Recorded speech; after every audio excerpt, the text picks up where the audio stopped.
Unang-una, attorney, ikaduha ra ko nimo pinakagwapo. Ato lang sayron, attorney, ang reaksyon isip ikaw ilado gyud supporters sa nagpaila nga supporters sa Vice Presidente. Kagahapon gihikahag kugang sa pipila ka mga kritiko sa Vice Presidente ang iyang announcement nga budagan siya pagka-presidente. Sa imong lantaw unsa bay mga motibo o nag-aghat kang Vice President Sara nga ipagawas kining mo information? Ato lamang kuan mo lang nato ni kaning analysis Hmm. kay dili man ko privy gyud sa ilang inner nga discussion. I'm not part of the inner circle of the Vice President. Ang ato lang mga panghula-hula lang ba? Oo. Mga ato mga pag-analisar sa atong sa pangapanghitabo akong ma makita o akong ma-share nga si Vice President Sara Duterte methodical. Hmm. Unya ang iyang everything she does is deliberate and carefully calculated. Yan ang maigid sa mo calcular. Ang Hmm. ato mo nakita na timing po kayo nga iyang pag-announce, iyang gi-announce during Ash Wednesday. Hmm. Kada bang Ash Wednesday na to, kuan na siya kining that's the start of our Lenten Yes. season. Oo. Oh, niya, ibaw ka ba ng season of Lent na naman diha ang pag-remind Yeah. sa sakripisyo ni Jesus Christ pagluwas ka nato. So, diya Mm. plantaan murag ang symbolism niya klaro ba na yung symbolism sa iyang pagdeklarar kay murag nagpasabot nga andam na siya mapasan sa cross ug Mm. andam po siya nga human nagpasan human sa Lent, di ba? Mm. Uh, Gloria na yun, Gloria. Oh. So, andam po siya nga muridim sa atong nasod sa kasamtangan nga kahintang. So, grabe yung mga symbolism niya na that caught her political enemies flat-footed. Kay as of now, wala pa mangginaw, wala pa face ang mukontra niya as president. Kay Mm. diha palandaan sa gitawag nga opposition. Can you call them an opposition? How can they be called an opposition? Like for example, in the case of Risa Hontiveros, Senator Oo. Hontiveros, mo claim siya nga opposition pero nagkikauban man siya sa Dikit sa administrasyon. They administration. are in bed. They are in bed with the Marcos administration. So, kanang pag-claim nila nga opposition medyo diya palang daan, tanawon ka na sa mga katawan, marag pandin lang ka na. So, sa ilap lang kampo, wala pa isa makasinabot kung kinsa giilang imo ang presidente. But on the case of Vice President Sara Duterte, ni announce na siya karon, ah matawag nga murag first time kay 2 years and 3 months pa o 2 years and 2 months before ang election. So apay nakitabo nga nihimo ini nga early declaration pero ato makita nga si Vice President Sara Duterte has been the target of a massive political mudslinging, Mm. mga distraction na gihimo sa iya kanang 3 years of coordinated institutional firepower aimed at her. Gikan sa mga pag-file of impeachment, pag-file of mga plunder, na lang iyang gibalik-balik ng confidential funds. But despite all of these mga persecutions, kanang pagdaog-daog sa mga Duterte family, iyang amahan nga gibalog yung taon dito sa Dahig under very questionable circumstances. Despite all of these attacks, she is not destroyed. And in fact, ang iyang popularity is towering. Mm. Towering. Turi-turi ang Mm. uh, iyang popularity. So, she remains unbowed and unbroken. Mauna nga puslan man nga inyo no kung tanan na lang ilabog niyo sa ako, kulang na lang siguro nga kulang na nga sumbong sa iya kanang nagpatay kang si Rizal, tanan na lang. Imagine na Ramil Madriaga nga katawanan kayo ang iyang aligasyon. I-appeal Nga ko na siya sa DDS. Sa no, mao lagi i-appeal pa. So sige tanan na lang yun. So may na lang nga sa pagkaron iya nang giklaro kining gitawag nga fog. Unsa maning fog sa Bisaya, Bumubin Bars? Gabon. Gabon, iyan nang gi-clear ang Gabon. Kaya kini mga politiko, they are operating in ambiguity. Murabag mamamangka sa dalawang ilog ba? Mm. Karon, ang deklarasyon niya, it's either you are with me or you are Yeah. against me. Mm. Congressman ug mga senators. So sige, karon paklaruhay na ta karon. So, any act, any move targeting the Vice President can be viewed as a political attack kay nagdeklara naman siya nga mudagan sa pagka-presidente. So, iyan ang bagapad, gidigan na niya ang baraha kung kuan pa kini Bumubin Bars, poker pa kini, all in na siya as of now. Di ba risgo, attorney, para sa usa ka kandidato mag-early kuan ka announcement nga mudagan ka? O sa may, di ba ang ilikayan ng early announcement kay early po ka-atakihon. Sa man nga, gi-atake naman sa as early as 2023, 2024, 2025. O so may iyang likayan nga, gi-atake naman, gi-consider naman gid siya nga presidential contender. So iya nagiklaro karon para ang iyang mga kanang ni-claim nga musuporta sa iya, they are already given a choice. So, either you will stay with me or you are against me, and let the people will also make a judgment sa ilang mga political career in the 2028 elections. Pero sa uban nga gahuna-huna nga usa kuno ni kaklase nga paglikay sa Vice Presidente kay upat na ka impeachment complaint aron iyang testingan kining mga kolor des mga congressmen ubos balay balaoranan. Sa imong tan-aw, possibility, possibility. Oh, well, that's part of the sa ako talaga part of the intention kala karon kay as of now, as I said, sa iyang pagdeklarar karon iyan ang ipaklaro, clear na niya ang Gabon.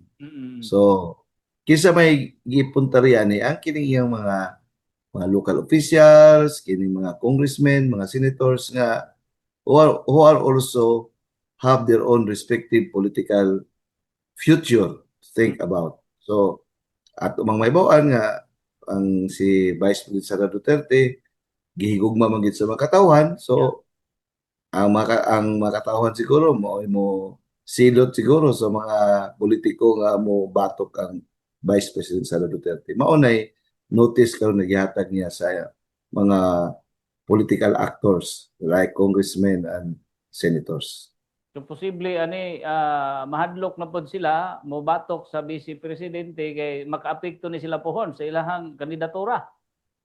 Ila ka ng ikabahin sa ilang pagtimbang-timbang kung unsay makaayo kanila kaya mga politiko what they will think about is their own future, their own survival. Okay. So Mamili sila. So sa ato pa pero kuan ani klaro nga dunay padulngan kahani yang impeachment or posible nga mo atras na lang ning uban although mandato nila labi sa congressman sa mga membro sa House of Representatives nga tukion kining impeachment complaint. Di na to matagna kung sa ilang desisyon sa House of Representatives how they are going to treat this bogus and politically motivated impeachment complaints filed against the Vice President. Pero sa mga kining mga yun na to mga kalaban sa mga Duterte nga murag siguro dulot sa bukog ang ilang kasuko ningon sila nga paglihay-lihay kuno si Vice Presidente pero klaro man nga wa man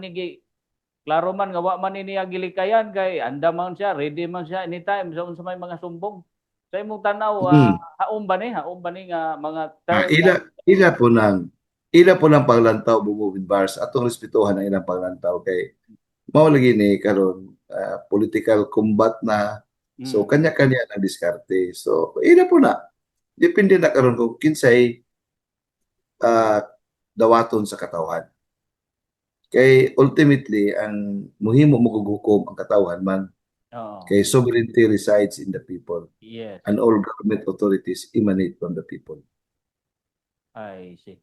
So hurot-hurot na gini attorney or napay mga bala ang Vice Presidency sa Tanaw nga pang depensa kung galing doon na pay another kuan apa ba siya depensa attack. Ako tanaw niya ang iyang bala man gyud, ang katawhan man gyud.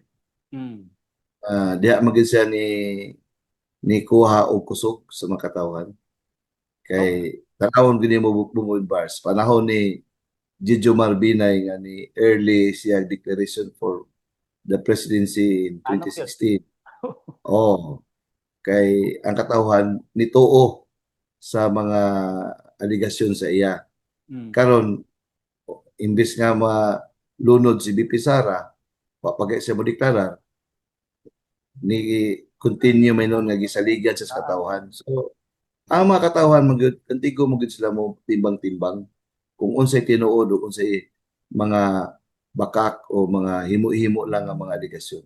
Siguro ang mga katawhan nakita nila nga kining mga aligasyon against kang Vice President, klaro kayo nga wala ing tumong tinguha pag-eliminate lamang sa iya sa pagdagan o pagka-presidente sa 2028. Dili makatarunganon bumubin bars. Ingano, kanang ilang gi pasundayag nga nakasala siya tungod sa confidential funds. Ang pangutana, klaro man sa makatawan. Nganong kung may confidential funds, nganong kagamay na magana as compared to the confidential funds of the yeah. president, as compared to the confidential funds of cabinet officials, mga military officials nga by tradition di man nailabdan kay confidential ganina pero sa iya giuting kay gyud kana mga Mirigris Piatos, mga unsa na ng mga pangalan din Hmm. natural lang kay confidential man Hmm. kung Codename. palit kag information ya kung ikaw ang informant Bobowin Bars alangan na magbusugot ka nga ang Hmm. information ang informant si Bobowin Bars ay imong giunay o mga Ah, kontra di pat yung ka. hmm. So mag-imbento gina ilaga mo ingan pa sa kaya ang kini mag liquidation diya god papel lang. Hmm. Dili na kinahanglan pa nga i-liquidate gina siya nga si Bumubin Bars bagid ang nidawat ani nga sa baron kini nga confidential funds wala na may tuba wala may tabo that's why ang makatawan makakita gid ba nga binuang magini unlike kay Binay no, sa una kay na magimurag Yeah. ebidensya gyud Klaro ito. building niya so diya mga tao makatimbang-timbang so karon kini mga naglabog niya og mga lapok will now realize nga ang mga katauhan di ay di pwede ilaron. Kaya nga no, kung ang matao na ilan pa, dugay ron ta nga si BP Sara, wala na. Ubos na kayo yung rating ni Samot may nun karon noon. Hmm. Hmm. Okay, So, kagapon sa declaration yes. niya instead nga daghang mo saway mura magdaghan ni support. For the first time, Hmm. ang atong stock market ni medyo na ay movement.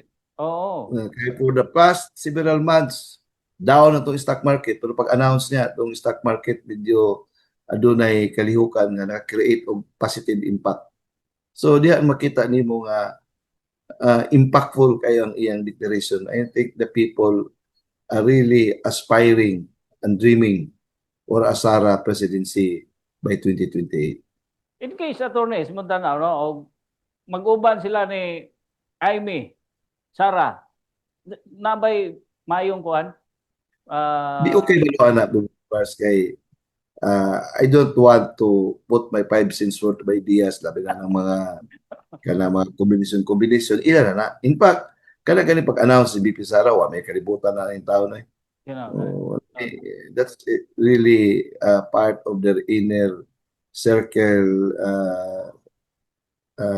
findings or ilang mga assessments nga dili ko privy. So kana po mga kombinasyon ila na kung unsay pero dino ang better. mga possible dili pa gyud klaro kung kinsa yung mga part Well, dili magina kay kanang yung pagpili og vice president kinang strategic magina yeah nga nga ang with the end in view of helping the president. oh Ang vice president murag gipili lamang na siya para pagkatabang nga ma-elect ang presidente. so mo Mo ni na murag haom to yang mo na ingon nga murag sorry kay na napili si BBM nga presidente gumikan ako sakto to oh tinuod biya na ako ikaw, baka mo, di pa kita bibigay. Oh. Siyempre, Marcos nga stigma ato naman nakita. Pero tungod lang kay kang BP Sara nga grabe og political goodwill, grabe ang ilang popularity, plus katapang kanang Duterte nga brand of leadership Mm. na Augusta paglaban. Mao mo ganit tinuod kay si BBM Ranidagan na to I don't think so he will win. Di magay sa mga kampanya, di magay sa tagaan og luna sa mga TV stations kay grabe gitong never again. Mm. Grabe gitang nagdumot siya katulad ring iyang estate tax, gaayo to question sa mga dilawan o mga piklawan Mm. katong burial sa iyang amahan. Karon nag-uban na sila karon. So malagi nang ang tawag karon kain suka. Tanawa na si Sharon Cunita. Iyang anak, grabe kayo, yawit kayo nga never again na karon to iyang amahan ng inahan to So makita nimo ba nga ini mga katawhan mangud dili mangud kayo dili malimtanon makadumdum ba. So kung magisgot ta taog ka ng authenticity unya kanang kamatinud-anon unya kanang ah, hypocrisy maklaro na sa tao bumubars. Oh, di na pwede matago na. Attorney, So kung ikaw, oh, okay, if you found out to be hypocrite, if you found out to be not authentic, ah, di uh, ka madawat sa tao karon. Klaro naman kay makitaan ko ka karon gud unlike sa una nga di man ta kita TV, way mga TV, way kwarta mga atong mga kita ako gimi TV sa una bata pa ko. Ang ato radyo lang niya, wala ka istasyon, may bumbu radyo sa una. Yang istasyon sa una na rin na inag-direct na mo na isulti. So ato comics na lang. But pasabot na to kung sa i-feed ato nga panahon na mo to kita karon mm. ang tao karon makapanimbang na kita gani sources of information. Yes. You don't need to have a television for you to be able to keep abreast of the present developments. All you have to do is a cell phone and then cell phone is available to all. It's just waro ng bata karon talang halos na ng tao ni cellphone. Unya og libre sila matanaw sila sa ilang mga Facebook o sa mga YouTube. So makita sa makakuha sa informasyon. Maminaw po sila sa Bumbo Radio, na patas po ang mga opinion. So, ang education sa tao, medyo lapad. Yung karon ng mga tao, makita na yun, kisa to mga tao nga, mga butbut, Mm. Attorney, mga tao na mga labod. di ka ni mag-apekto yung announcement karon sa kaso siyang amahan? Well, usap mo may mahimo nimo gitirahan naman yung amahan. Oo. Usap mo may ato. Tanan naman gihampak kasi ito. So, ang ila kini lang iyang gibuhat karon usa pa man what is there to protect nga they are already being hit sa ulo lawas tiil girapido naman siya maayo Tagtad na yun. Wala na kato mga idea nga sayo ka mo deklara sayo po katirahon sa may imo nga gitira naman ka starting 3 years ago so may mong maasahan pa nga fairness, masahan ni mga patas ni mga kontra karon nga gitirahan naman ka. May klaro-klaro karon tirahay ko ninyo. Imudagan man ko. Mo na karon ang karon pangutana kasi kontra niya, pag makasinabot og kasi kontra niya. Galibog sila either si Lini or si Risa or ang pait si Risa gusto mo dagan but within the kakamping nga group naapoy daghan dia nga di gusto siya, gusto na si Lini. So diya mismo di na pala makasinabot. Okay, si Risa, nayak naman yan. So pag siya ganahag suporta sa iyang mga kauban nga murag less than 2% naman ang iyang popularity. Pero kung pa attorney nga makaganoy siya mga partido nga kaniadto kalaban sa mga Duterte karon ini nga sit up. Kinsa man si sila Irise, dilawan ni. Pero makita mo si Irise, murag ang iyang mga deklarasyon, murag pabor man Sara. Pabor gani. Pabor gani. Malagi na bumubin bars. Ang mga politiko, mo-react lang siya as ang hangin paingon. asa ang sulog kay you cannot go against the current kanang Yeah. political current. Oh. Uyon-uyon gina sila. Labi na kusog kayo ang current, asa ba na sila? Masig ang ila pang career may matudas. Ah, I see. Salamat kay attorney. Bisag busy kayo ka. Gitagaan min mo higayon. Of course, I love Bumbu Radio. Dahil ko Thank kasugod you. yun. Karon nabuto ko international na. Di na to dili na to dingiyon ang atong where I came from. Okay. Mabuhay ka. Bubo Mayong Bilbars. hapon. God bless. God bless. God bless. Si Attorney James Reserva, ito kauban sa mga law professor, mga kabombo, District Bias, Butuan. Ni kalabutan mga kabombo ni ining pagsayo nga